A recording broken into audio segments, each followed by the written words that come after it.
Hello friends, welcome to Shammu's kitchen.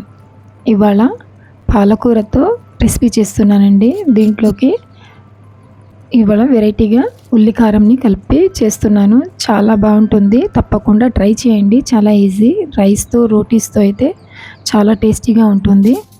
దీనికోసం first కడాయి తీసుకొని కడాయిలోకి 1 table spoon oil add చేసుకోవాలి. Oil బాగా వేడి అయిన తర్వాత అందులోకి 1/4 టీ స్పూన్ కొంచెం మెంతులు వేసుకున్న తర్వాత అందులోకి 3 టీ స్పూన్స్ ధనియాలు, 1.5 టీ స్పూన్ జీలకర్ర వేసుకున్న తర్వాత అందులోకి 10-12 ఎండుమిర్చి వేసుకోవాలండి. ఎండుమిర్చి లేదా మాకు సరిపడిన స్పైస్ని బట్టి తీసుకోవాలి, ఎక్కువ తక్కువ అని వేసుకుని అవి కూడా మంచి స్మెల్ వచ్చే వరకు ఫ్రై చేసుకొని ఒక ప్లేట్లోకి తీసుకోవాలండి చల్లారడానికి.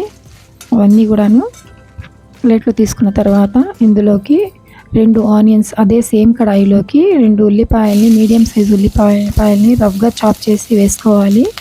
అవి బాగా కలుపుతూ కొంచెం లైట్ పింక్ కలర్ వచ్చే వరకు ఫ్రై చేసుకోవాలి. అవి కూడా ఫ్రై అయిన తర్వాత తీసి పక్కన పెట్టుకోవాలి. అవి కూడా చల్లారడానికి పెట్టుకున్న తర్వాత అదే సేమ్ కడాయిలోకి 2 టేబుల్ స్పూన్స్ ఆయిల్ యాడ్ చేసుకొని ఆయిల్ వేడయిన తర్వాత అందులోకి 2 టీ స్పూన్స్ తాలింపు గింజలు వేసుకోవాలి. తాలింపు గింజలతో పాటు అందులోకి 2-3 ఎండుమిర్చిని కట్ చేసి వేసుకోవాలి. ఒకసారి కలుపుకొని ఫ్రై చేసుకుంటూ కొంచెం కరివేపాకు వేసి కొంచెం ఇంగువ వేసుకోవాలి. అవి కూడా కొంచెం కలుపుకుంటూ ఫ్రై చేసుకున్న తర్వాత ఇక్కడ నేను 2 కట్టల పాలకూర తీసుకున్నానండి. శుభ్రంగా కడిగి చిన్న సన్నగా కట్ చేసి తీసుకున్నాను పాలకూరని. అవి వేసుకొని ఒకసారి కలుపుకొని మూత పెట్టేసి ఇది కొంచెం బాగా మగ్గనివ్వాలి. లో ఫ్లేమ్ ఫుల్గా పెట్టకూడదు, లో ఫ్లేమ్లో పెట్టేసేసి ఒక 10 మినిట్స్ వరకు మగ్గనివ్వాలి. అవి మగ్గుతున్నప్పుడు ఇప్పటి వరకు మేము మసాలాని రెడీ చేసుకుందాము. అవి డ్రై మసాలాస్ మిక్సీ జార్లో ట్రాన్స్ఫర్ చేసుకొని అందులోకి 1/2 నిమ్మకాయ అంత చింతపండు, రుచికి సరిపడిన ఉప్పు వేసుకొని ఒక వెల్లుల్లి రెబ్బని వెల్లుల్లి మొత్తాన్ని ఒలిచి వేసుకోవాలి. వేసుకున్న తర్వాత గ్రైండర్లో వేసి రఫ్గా చాప్ చేసుకోవాలి.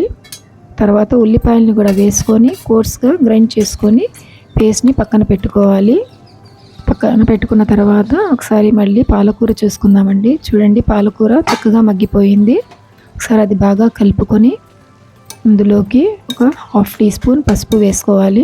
పసుపు వేసుకున్న తర్వాత పసుపు కూడా వేసేసి చక్కగా కలిపేసి మూత పెట్టేసి ఇంకొక 5 నిమిషాల పాటు కుక్ చేసుకోవాలండి.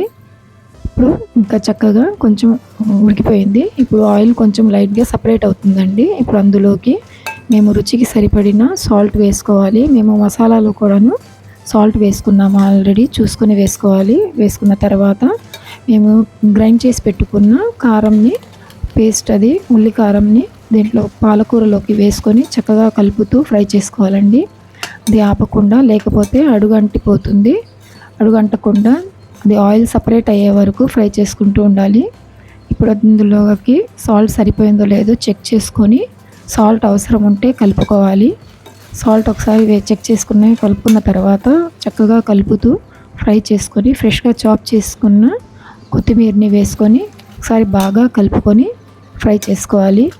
ఆయిల్ సపరేట్ అయ్యేదాకా కొంచెం ఫ్రై చేసుకోవాలండి. ఫ్రై చేసుకున్న తర్వాత మూత పెట్టేసి స్టవ్ ఆఫ్ చేసేద్దాము. ఆఫ్ చేసేసి సర్వ్ చేసుకోవాలండి. ఇది రైస్తో వేడి అన్నంలోకి కొంచెం నెయ్యితో పాటు సర్వ్ చేసుకుంటే చాలా బాగుంటుంది.